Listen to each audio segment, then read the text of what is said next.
Madam Deputy Chairman, I rise to participate in this discussion not with a view to ventilate particular grievances or to secure concessions and relief in the taxation measures.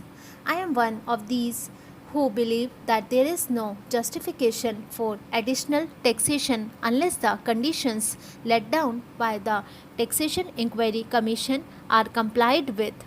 It was a commission presided over by no less a person than Dr. John Mathai, one of our illustrious finance ministers, and it laid down that there was no justification for any additional taxation unless we complied with two or three conditions.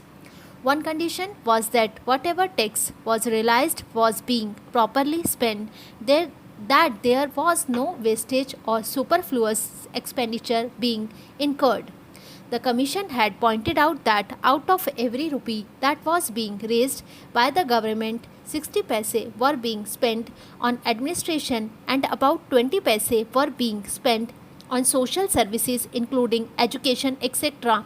and the balance for other things.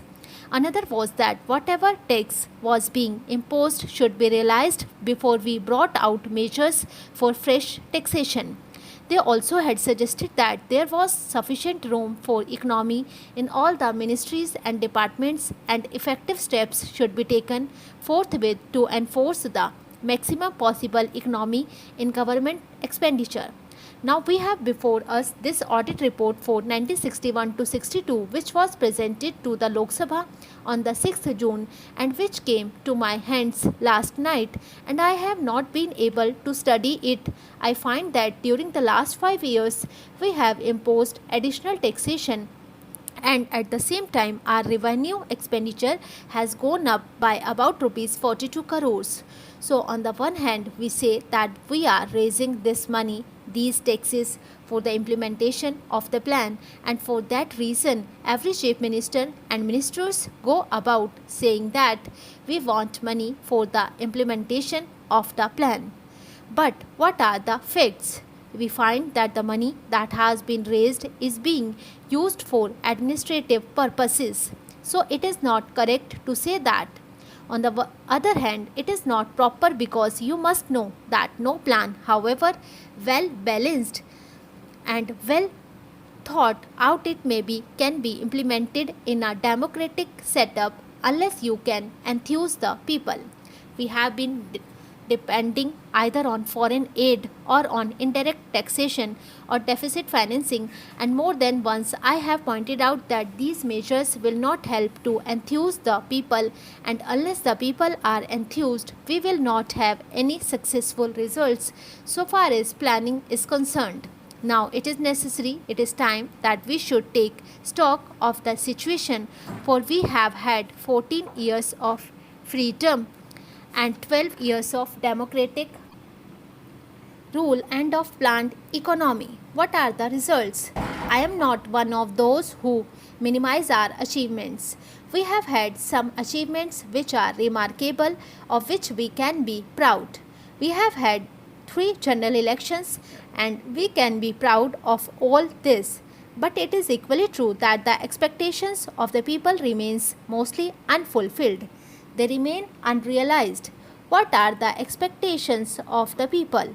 They wanted an adequate supply of drinking water. They wanted a little more wholesome food in their stomachs, a little more cloth on their bodies, a stronger roof over their heads, freedom from the clutches of the corrupt officials and the grabbing intermediaries, and speedier justice. But what have we done?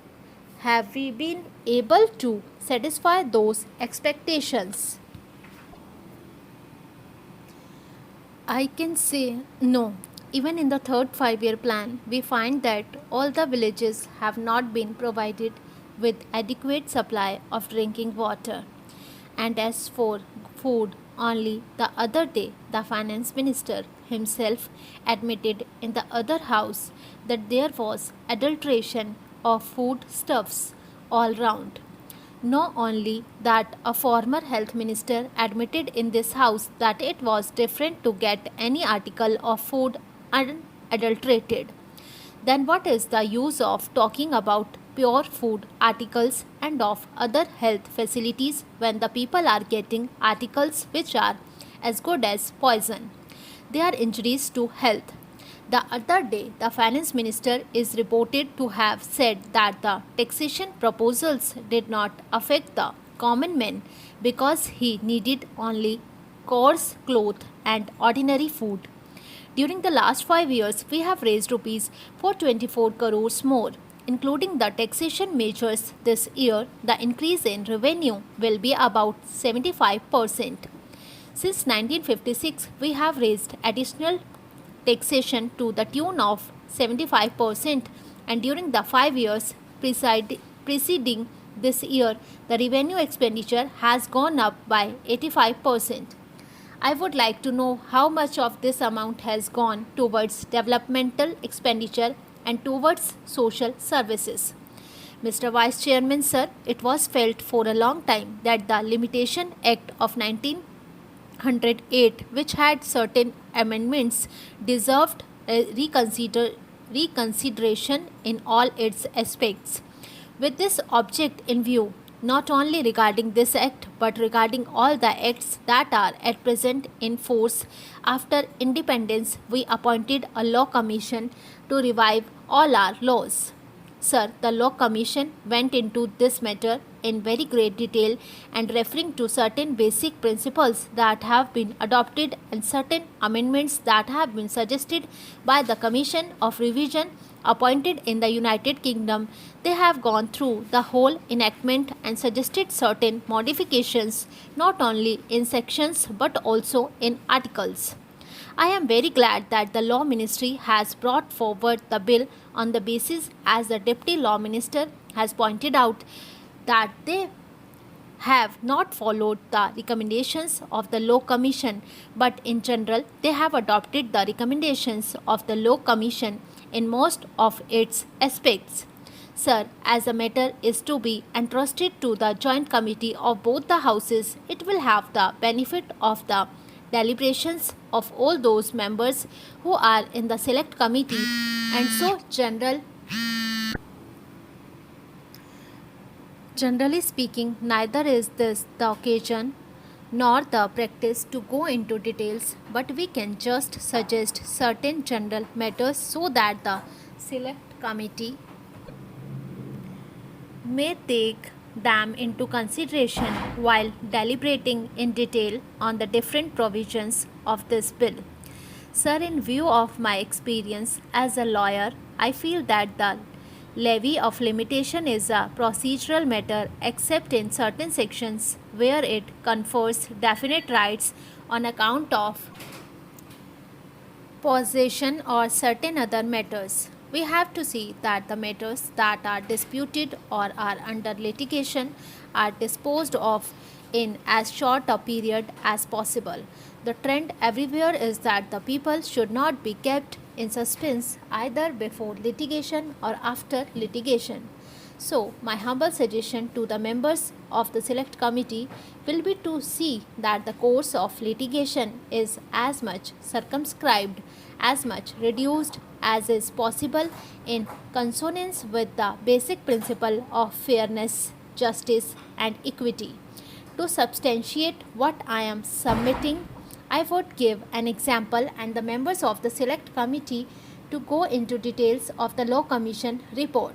So far as matters relating to trustees to whom the property has been entrusted, or in case of disability as minors, as insane persons and similar cases are concerned, of course we will have to take all necessary precautions, and if necessary we can extend the time so that these persons who are suffering under any disability should not in the long run suffer on account of the provisions of the Limitation Act. This is one of the fundamental things which I hope the Select Committee will bear in mind. Apart from these two considerations, the other considerations that I will place before the Select Committee is relating to property, whether it is on the basis of contract of or otherwise. I am glad that they are trying to very much simplify things by including definite categories into a simple form. Similarly, by including petitions in applications, they are trying to cover up a bigger scope, and all these details I need not go into at this stage, but I would request that they get the time reduced rather than extend it. For instance, in money matter, instead of 3 years, I would be happy if it is a case of